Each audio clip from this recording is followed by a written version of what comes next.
I really like Jermod McCoy because he doesn't just cover wide receivers. He's often running routes better than they are. He moves with the receivers like he already knows the route. And he was a two-way player in high school playing both corner and wide receiver. And I think every bit of his experience at the receiver position shows up on tape. He's got the awareness to know where the ball is at all times. He's always getting his head turned around, and he tracks the ball and attacks the ball like he's the intended target. I think he's got everything you want in a corner at the NFL level. He's got size, physicality, the ability to track the ball. It's just really unfortunate that he tore his ACL in an off-season training session in January of 2025, because if he hadn't, I think he'd easily be a top 15 pick in this draft. Just based off of his 2024 tape, I think he's an awesome player.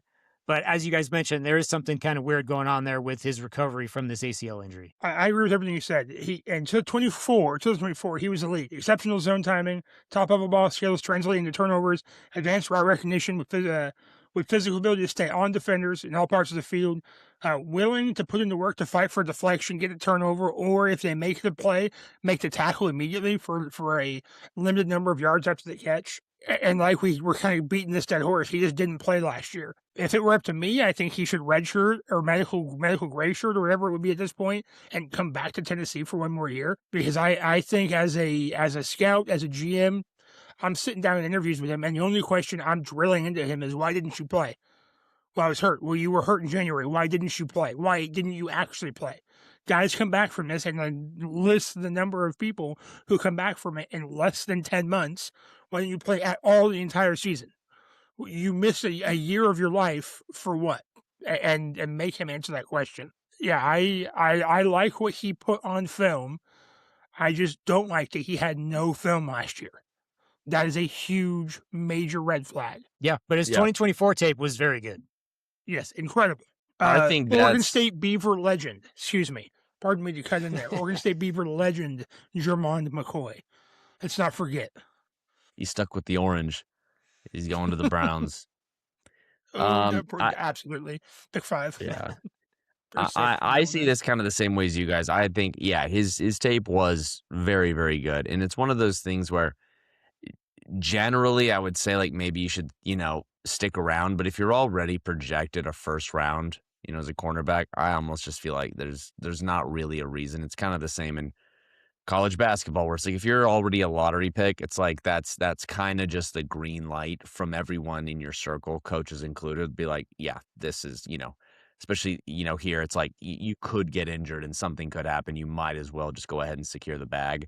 And this could be something where, again, just like, some of these guys who didn't, participate, it's like, I'm going to let my game film speak for itself.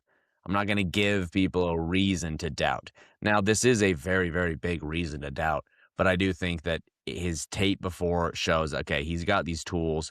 At that point, like Will said, I'd be drilling him like, what's the reason here? I want to get a better feel for like who you are as a person, what motivates you, what is your motive here? Is it just, I don't want to devalue myself? Is it just, I'm physically not ready and this actually did very much alter me and I'm trying to bluff it until I get to the draft? I hope that's not the case. I don't think it is, but it is definitely a worry. Yeah, for sure. Just to bring up something else I think he needs to work on from his 2024 tape, he had 8 penalties called on him in 2024, and I don't know what penalties they were. I didn't find the specifics on what penalties were called, but I would assume that they were for holding, because he does get grabby downfield. And, again, I think he's very good at turning his head when the ball is in the air to avoid like pass interference penalties. So I would assume that they were holding penalties, but I think he does need to work on how he's grabbing receivers when he's downfield. Because I think he's really good at turning his head, but I think he just grabs onto the receiver too much, which gets him called for those penalties. So something he does need to work on there. But just one more thing that I have to bring up. He had 4 interceptions in 2024. 3 of those came within the opponent's 3-yard line. And I think that goes back to his background as a wide receiver, because he plays the fade routes in the end zone very well, and he puts himself in the right position to make the play. So again, I think his experience, even though it was at the high school level, I think his experience as a wide receiver in high school shows up on tape when you watch this guy play. Also, Mark Davis's haircut still sucks.